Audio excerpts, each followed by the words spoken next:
మనకి చాలా మంది బిజినెస్ ప్రొఫెషనల్స్ రిటైర్మెంట్ కావాలనుకున్న వాళ్ళకి, ఎందుకంటే వాళ్ళకి ఊకే టెంపుల్ కి దగ్గరలో ఉండాలి, అట్లా 10 to 15 కిలోమీటర్స్ రేంజ్ లో మీకు n number of facilities like Swarnagiri Ramaneshwara ఆలయము, Baswapur reservoir which is 11 TMC reservoir which is opening. దాని పక్కన సెంట్రల్ గవర్నమెంట్ మనకి 300 ఎకరాల బయోడైవర్సిటీ పార్క్ ప్లాన్ చేసింది. సో ఆర్గానికల్ గ్రోత్ అనేది ఉంది.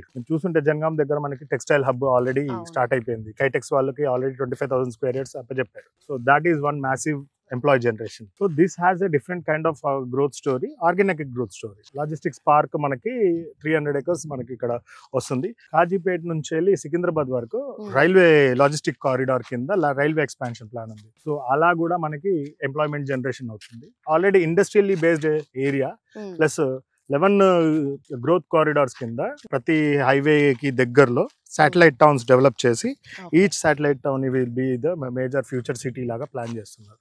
సో వరంగల్ రేపొద్దున సెకండ్ క్యాపిటల్ అవుతే this would be the logistically viable location. రెండింటికి ఫస్ట్ క్యాపిటల్ కి రెండింటికి మధ్యలో మన మామ్నూర్ ఎయిర్పోర్ట్ వస్తుందన్నారు.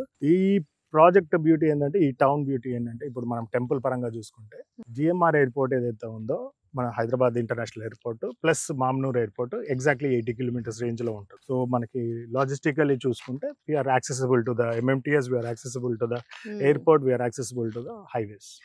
సూపర్ అండి. ఇంత మంచి కనెక్టివిటీ ఉన్నాక ఇంకేం కావాల్సి ఉంటుంది. సిటీలో ఎటు నుంచి ఎటు వెళ్ళాలనుకున్నా హ్యాపీగా ఇక్కడ కొన్న వాళ్ళు ట్రావెల్ చేసుకోవచ్చు.